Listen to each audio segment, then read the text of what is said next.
हरिओम प्रिय दर्शकों, यदि आपकी वृषभ राशि या वृषभ लग्न है तो इस वीडियो को पूरे ध्यान से देखिएगा, समझिएगा। जैसे कि आपने थंबनेल में पढ़ ही लिया होगा, ग्रहों का नया खेल शुरू। 18 जनवरी से मिलेंगे नए रास्ते। 18 जनवरी से नए रास्ते खुलने वाले हैं। आप यदि अभी तक भ्रमित थे, आप अभी समस्याओं से जूझ रहे थे, तो अब नए रास्ते मिलेंगे और आपकी समस्याएं दूर होंगी उन नए रास्तों के द्वारा। मैंने ऐसा क्यों लिखा कि नए रास्ते 18 जनवरी से मिलेंगे, पहले क्यों नहीं, बाद में क्यों नहीं? क्योंकि 1 जनवरी से लेके और 18 जनवरी के बीच में ही ग्रहों के स्थितियों में परिवर्तन होने जा रहा है और 18 जनवरी तक सभी ग्रह अपनी स्थितियों में जो भी परिवर्तन इनको करना है, चाहे वो राशि परिवर्तन हो, वक्री हो, मार्गी हो, ये सभी कुछ कर लेंगे। तब आपको पूरी तरह रिजल्ट मिलना चालू हो जाएगा। तो आइए समझते हैं कि ये नवग्रह आपको क्या रिजल्ट देने वाले हैं। और इस वीडियो में हम कवर कर रहे हैं 1 जनवरी से लेकर पूरे महीने तक, पूरे जनवरी का। क्योंकि आप बहुत सारी वीडियो देखते हैं कि अब सूर्य का राशि परिवर्तन हो गया, शुक्र का राशि परिवर्तन हो गया, या कोई ग्रह मार्गी हो गया या वक्री हो गया। तो एक वीडियो में बताया जाता है कि बहुत अच्छा हो रहा है, पर दूसरी वीडियो में बताया जाता है कि अब बहुत बुरा समय शुरू हो गया। तो इन बातों को लेकर हम कंफ्यूज हो जाते हैं और समझ नहीं पाते कि एक्चुअल में होने वाला क्या है हमारे साथ। इसीलिए मैंने ये सीरीज चालू की थी और आप लोगों का बहुत प्यार मिला और इसको हम कंटिन्यू कर रहे हैं। और जैसा मैंने वादा किया था पिछले बार कि मैं जल्द ही जनवरी से मेरी कोशिश होगी कि मैं जल्द से जल्द लाऊं। इसीलिए स्वास्थ्य ठीक तो नहीं था मेरा, पर फिर भी मैंने प्रयत्न किया और कोशिश है कि आपके पास तक ये सीरीज पहुंच सके पूरी, मेष से लेके मीन राशि सभी लोगों के लिए। आइए समझ लेते हैं सबसे पहले ग्रह स्थितियों को। तो सूर्य से समझते हैं। तो सूर्य अपना 15 जनवरी को राशि परिवर्तन करने वाले हैं और अब ये धनु राशि को छोड़ के अब मकर राशि में 15 जनवरी से गोचर करेंगे। चंद्रमा की बात की जाए तो चंद्रमा 2.25 दिन में ही अपना राशि परिवर्तन करते रहते हैं। और मंगल की बात करें तो मंगल पिछले महीने दिसंबर में ही 28 दिसंबर को ही अपना राशि परिवर्तन करके और अब धनु राशि में देवगुरु बृहस्पति की राशि में गोचर कर रहे हैं। बुध की बात करें तो बुध मार्गी अवस्था में धनु राशि में अब गोचर करने वाले हैं। ये 7 जनवरी से धनु राशि में गोचर करेंगे। और अब गुरु की बात करें तो देवगुरु बृहस्पति मेष राशि में ही गोचर कर रहे हैं, परंतु एक बड़ा बदलाव हुआ है। ये वक्री थे अभी तक और 31 दिसंबर को अर्थात 1 जनवरी ही समझ लीजिए, तो ये मार्गी हुए हैं अभी। तो अब बहुत बड़ा इनके प्रभाव में चेंज होने वाला है। शुक्र जो है अपना राशि परिवर्तन करने जा रहे हैं 18 जनवरी को और ये देवगुरु बृहस्पति की राशि धनु राशि में ही गोचर करेंगे। इसीलिए मैंने लिखा 18 तारीख, क्योंकि 18 तारीख तक अब सभी ग्रहों का परिवर्तन हो गया। और शनि की बात की जाए तो शनि अपनी ही राशि मूल त्रिकोण राशि में गोचर कर रहे हैं, कुंभ राशि में। राहु मीन राशि में और केतु कन्या राशि बुध की राशि में गोचर कर रहे हैं। तो प्रिय दर्शकों, ये है ग्रहों की स्थितियां। तो अब ये ग्रह क्या रिजल्ट देने वाले हैं। और एक महत्वपूर्ण बात बता दूं कि 7 राजयोग बनने जा रहे हैं और एक दुर्योग भी बनने जा रहा है। तो ये जो 7 राजयोग हैं, इनका भी हम साथ में फल जानेंगे कि क्या रहने वाला है। कौन से राजयोग बन रहे हैं ये समझ लेते हैं। तो राजयोगों की बात की जाए तो सबसे पहला राजयोग देखा जाए तो अब जैसे सूर्य अपना राशि परिवर्तन करेंगे तो मकर राशि में आएंगे, तो ये देवगुरु बृहस्पति से केंद्र का संबंध बना रहे हैं। और केंद्र का संबंध बनाने पर ग्रह बहुत अच्छा रिजल्ट देते हैं। ये 4 और 10 का संबंध इनका बन रहा, देवगुरु बृहस्पति और सूर्य का। साथ में देखा जाए तो ये 3 ग्रह हैं, त्रिग्रही योग भी बना हुआ है धनु राशि में। तो ये मैकेनिक योग बन रहा है, साथ में लक्ष्मी नारायण योग भी बन रहा है और साथ में कला योग भी बन रहा है। और इसके अलावा शुक्र, मंगल और बुध, ये तीनों ग्रह देवगुरु बृहस्पति से नवम पंचम राजयोग में आ रहे हैं। तो ये 3 नवम पंचम राजयोग बन रहे हैं और एक सूर्य के साथ केंद्र का योग बन रहा है और साथ में ये 3 योग जो मैंने बताए, मैकेनिक योग आदि, कला योग, लक्ष्मी नारायण योग, तो ये बन रहे हैं। तो ये देखा जाए तो ये सभी राजयोग का निर्माण होने वाला है। और साथ में जो दुर्योग है तो वो दुर्योग है सूर्य और शनि के साथ। सूर्य और शनि मकर राशि में गोचर करते हुए द्वादश के संबंध में आ जाएंगे, जो कि द्वादश का संबंध ठीक नहीं माना जाता और ये भी शत्रु हैं। और इसके अलावा मकर राशि में सूर्य गोचर कर रहे हैं, जो कि शनि की ही राशि है। मूलतः ये तो पिता पुत्र हैं, परंतु इनकी दोनों की जमती नहीं है। इसलिए क्योंकि एक शनि देव हैं जो कि अपनी मूल त्रिकोण राशि में है, परंतु आपके देखा जाए तो आपके जीवन में सूर्य इसमें उसे तो अच्छा रिजल्ट देना चाहिए, क्योंकि आपके भाग्य भाव में गोचर कर रहे हैं, परंतु द्वादश का संबंध होने की वजह से थोड़ी सी समस्याएं उत्पन्न होने वाली हैं। तो आइए समझ लेते हैं कि ये सभी का प्रभाव, पूरे महीने का प्रभाव, ये सभी जो राजयोग बन रहे हैं, दुर्योग बन रहे हैं, सभी स्थितियों को मिला के क्या रिजल्ट आपको मिलेगा और क्या सावधानी रखनी है, क्या उपाय भी करना, ये भी हम जानेंगे। तो प्रिय दर्शकों, देखा जाए तो सबसे महत्वपूर्ण बात कि यदि आप आय से संबंधित समस्याओं से घिरे हुए थे, धन आगमन के रास्ते नहीं खुल रहे थे, यदि धन आगमन के लिए आप बहुत प्रयत्नशील थे, बहुत मेहनत आपने की, फिर भी धन नहीं आ रहा था, कुछ न कुछ अड़चने आ रही थी, तो अब धन आने के मार्ग खुलने वाले हैं और धन की वृद्धि होने वाली है। साथ में जो आपकी इच्छाएं हैं, जो काम अभी तक रुके हुए थे, बहुत कोशिश करने के बाद, बहुत ज़्यादा आप प्रयत्न कर रहे थे, फिर भी वो काम नहीं बन रहे थे, 50%, 60%, कई बार तो 90% बन जाते थे काम और फिर पूरे नहीं हो पाते थे। तो अब वो सभी काम बनने वाले हैं और साथ में आपकी इच्छाएं भी पूरी होने वाली हैं। जो आपके ड्रीम थे, आपके सपने थे, वो भी पूरी होने वाले हैं। इसके अलावा यदि आप बहुत सारे रोग बाधाओं से ग्रसित थे, तो अब रोगों से भी मुक्ति मिलने वाली है आपको। इसके अलावा देखा जाए तो आपके जीवन में बहुत महत्वपूर्ण स्थिति बनने वाली है। अभी तक यदि, वैसे तो वृषभ राशि के लोग बहुत ज़्यादा एनर्जी वाले होते हैं, वृषभ राशि के लोग बहुत ज़्यादा मेहनत करने वाले, और जो इन्होंने कह दिया वैसा करना ही है। आपने किसी को टाइम दे दिया कि मैं 10:10 में पहुंचूंगा, या 12 बजे का आपने टाइम दे दिया, मैं 12 बजे रात में इस समय इस जगह में आपको मिलूंगा, तो फिर उसके लिए तो आप अपना जी जान लगा देते हैं और पहुंच भी जाते हैं।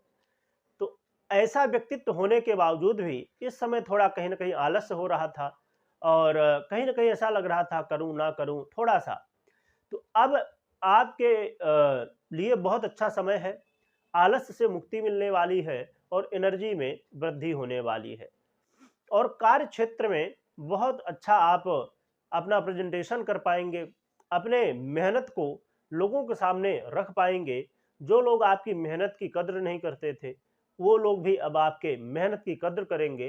कहा जाए कि मेहनत करते आप थे और रिजल्ट कोई लेता था, उसका क्रेडिट कोई लेता था, पर आपको अब क्रेडिट मिलने वाली है। इसके अलावा देखा जाए तो आपके जीवन में यदि सुखों में कमी थी, चैन की नींद नहीं मिल रही थी, तो अब सुखों में वृद्धि होने वाली है। और साथ में एक बहुत महत्वपूर्ण स्थिति है कि यदि आप प्रॉपर्टी लेना चाहते हैं या गाड़ी वाहन लेना चाहते हैं, तो ये सब चीज़ें भी आपको प्राप्त होने वाले हैं।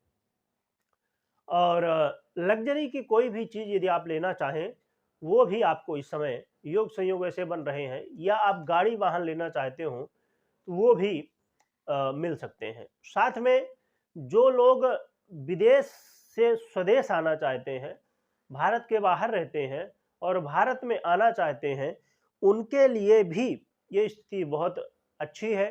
वो स्वदेश यात्रा करने के प्रयत्न कर सकते हैं, संभव है। यदि आपकी ग्रह स्थितियाँ ठीक रहीं आपकी जन्म कुंडली में, तो फिर आपको स्वदेश आने का मौका मिल सकता है। और वो लोगों के लिए भी बहुत अच्छा ये समय है जो लोग पब्लिक डीलिंग का काम करते हैं, या जैसे आप राजनेता हैं, तो नेता लोगों का काम ही होता है पब्लिक को डील करना, पब्लिक को समझना, उनके हिसाब से समझ के और फिर उस हिसाब से काम करना। तो राजनेताओं के लिए या आप ऐसा कोई भी काम करते हैं जो पब्लिक से संबंधित हो, जहाँ पर लोगों के साथ बातचीत करना हो, तो वो भी जो है तो आपके कार्य पूरे होने वाले हैं। साथ में देखा जाए तो यदि मित्रों का सहयोग नहीं मिल रहा था या आप जॉब जैसे कर रहे हैं, वहाँ पर कुछ लोग आपके साथ और भी लोग काम करते हैं, तो यदि उनका भी सहयोग नहीं मिल रहा था, तो अब उनका भी सहयोग मिलने वाला है। इसके अलावा बहुत महत्वपूर्ण बात यह है कि यदि आप बहुत ज़्यादा परेशान थे अपने कार्य क्षेत्र में, कोई टेंशन चल रहा था, कोई बात को बहुत समय से लेके डिस्कस चल रहा था, परंतु वो मतलब कहना चाहिए कि ऐसा हो गया था कि जैसे जीवन में कुछ खो गया है, ऐसी स्थिति उसकी वजह से हो गई थी। मतलब बहुत ज़्यादा मानसिक टेंशन होना, बहुत ज़्यादा उसी में पूरा दिन सोचते रह जाना कि हाँ, ये काम मेरा हो जाए तो बस सब कुछ हो जाएगा। तो वैसा काम भी अब आपका बनने वाला है, कार्य क्षेत्र को लेके विशेषकर। तो देखा जाए तो प्रिय दर्शकों, बहुत अच्छा समय है। इस समय धन लाभ भी हो रहा है, आपके मान सम्मान में वृद्धि भी हो रही है, सुखों में वृद्धि भी हो रही है, मानसिक टेंशन भी कम होने वाला है। तो हर तरह से देखा जाए, और सबसे बड़ी बात है कि आपकी मन की इच्छाएं पूरी होने वाली हैं। तो मन की इच्छाएं वही हमारी होती कि हम जो काम करना चाहते हैं वो हमारे पूरे हो जाए। तो वो सब चीज़ें होने वाली हैं। तो ये बहुत बड़ी बात है, क्योंकि साथ साथ राजयोग बन रहे हैं। परंतु अब हम सावधानी समझ लेते हैं, क्योंकि दुर्योग भी बन रहा है। तो सावधानी के रूप में एक बहुत महत्वपूर्ण बात, जो कि वृषभ राशि वालों के लिए तो ये तो आसान बात है, पर फिर भी इस बात का ध्यान आपको देना है होगा कि आपको भाग्य के भरोसे नहीं बैठना है, कर्म के भरोसे। जो आपका मूल स्वभाव है, कर्म करना, मेहनत करना, उसी को क्षमा करिएगा, थोड़ा स्वास्थ्य ठीक नहीं, मैं पहले ही बताया था। तो कर्म कर्म को नहीं भूलना है, अपने मूल स्वभाव को आपको नहीं भूलना है।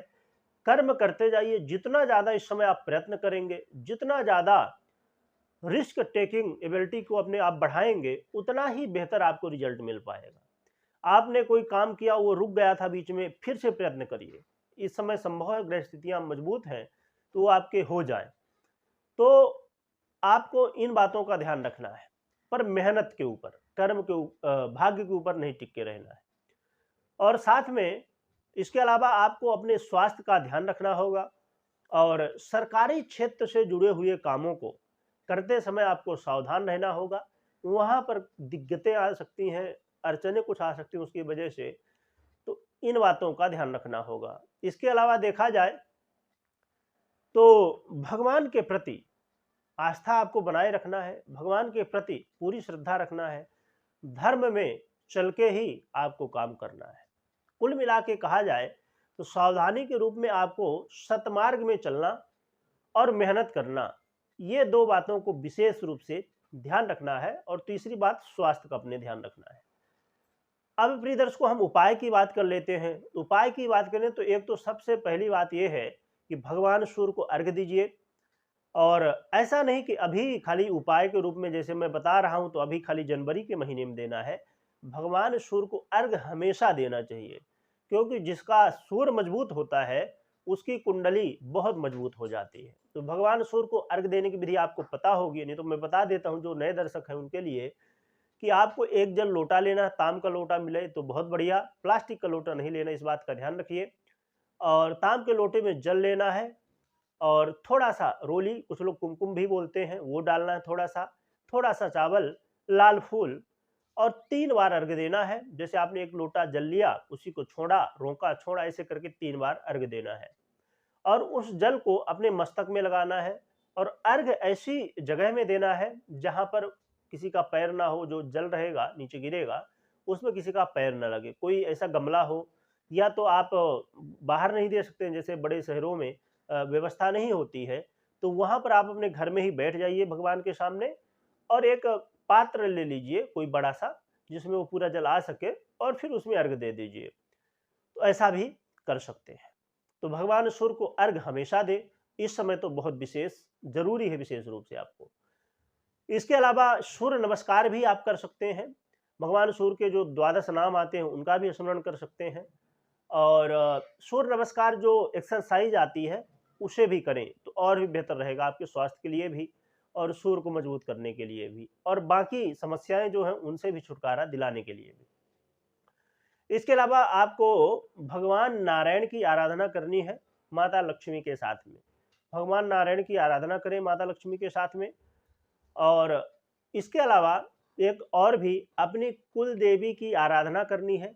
आपकी जो कुल देवी हो उनका नाम आपको पता हो या मंत्र पता हो तो बहुत सुंदर, नहीं तो नाम का ही आपको जप करना है, कम से कम 1 माला, नहीं तो ज़्यादा जितना जप सके। और जिनको कुल देवी का ना पता हो तो वो माँ जगदम्बा की आराधना कर सकते हैं, क्योंकि माँ जगदम्बा सभी की कुल देवी होती हैं, आदि शक्ति हैं वो।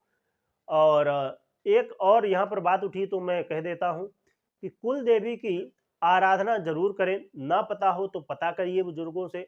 और कुल देवता भी होते हैं उनका भी पता करिए, क्योंकि हमारे जीवन में बहुत बार कई सारी ऐसी रुकावटें हमारे जीवन में आती, चाहे वो आप संतान को ले लीजिए, चाहे आपके करियर जॉब को ले लीजिए, चाहे जो भी समस्याएं आप ले लीजिए, घर में कलह का माहौल बनता है या ऐसा लगता है कि भौतिक बाधा हो गई, किसी ने जो कुछ मंत्र तंत्र करवा दिया है, या कुछ ऐसा भी कुछ भी समस्या हो, ऐसी समस्या कि जो समझ में ना आ रही हो। और इसके अलावा कुछ ऐसी भी स्थिति होती है, कुछ लोग बीमार हो जाते हैं पर उनको ये नहीं मालूम पड़ता, रिपोर्ट तो सब नॉर्मल आती, मालूम नहीं पड़ता क्या है समस्या। तो ऐसी बहुत सारी समस्याएं होती जो हमारे समझ से परे होती हैं। और कुल देवी या कुल देवता का दोष होने की वजह से या पितृदोष भी होने की वजह से ऐसी समस्याएं होती हैं और समझ में नहीं आती।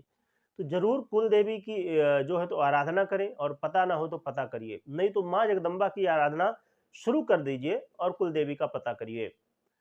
और प्रिय दर्शकों, यदि आप लोगों के कमेंट आएंगे तो मेरा प्रयत्न होगा कि आपकी कौन सी कुल देवी है, जितने लोगों को मैं बता सकूं तो मेरा प्रयत्न होगा। और ये तो उपाय हो गया। अब एक महत्वपूर्ण बात समझ लेते हैं कि आपको अपनी जन्म कुंडली को देखना है। जन्म कुंडली में जैसे अब जो मैंने बताए कि ये राजयोग बन रहे हैं, ये दुर्योग बन रहे हैं, ये डिपेंड करेंगे कि आपको रिजल्ट मिलेगा कि नहीं आपकी जन्म कुंडली पर।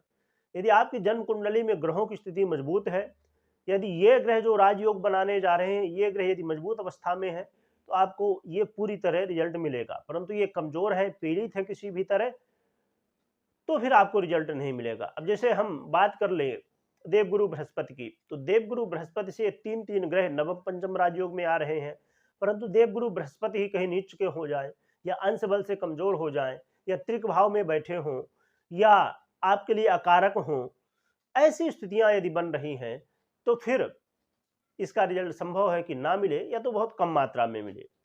तो आप अपनी जन्म कुंडली जरूर चेक करें, महादशा को भी चेक कर लें और 5 दशाओं को चेक कर सकते हैं। और इसके अलावा या तो आप ना समझ पा रहे हो तो आप कुंडली का विश्लेषण करवा सकते हैं, कुंडली दिखा सकते हैं और समझ सकते हैं कि क्या आपको ये रिजल्ट मिलेंगे, या आपके ऐसे जो काम है जो मैंने बताए वो यदि रुके हुए हैं, नहीं हो रहे हैं, तो ये हो पाएंगे कि नहीं हो पाएंगे। अब आपने प्रिय दर्शकों समझ लिया। अब हम एक बहुत महत्वपूर्ण बात है कि आपको कमेंट में अपनी कुल देवी का नाम लिखना है, जयकारा उनकी लगानी है, या तो ना पता हो तो जय माता जी लिख सकते हैं या जय माँ दुर्गे लिख सकते हैं, क्योंकि हमें कुल देवी की आराधना विशेष रूप से करना होगा इस समय। तो आप कमेंट कर सकते हैं, और कमेंट करने के साथ में आपको बोलना भी है, खाली ऐसा नहीं कि कमेंट करना है। मैं कमेंट हमेशा इसलिए करवाता हूं कि आप एक बार यदि कमेंट कर रहे हैं तो 10 50 100 बार 200 बार जितना ज़्यादा बोल सकें तो उनका स्मरण करिए, जिससे आपको आशीर्वाद प्राप्त हो सके। वीडियो देखने के लिए बहुत बहुत धन्यवाद।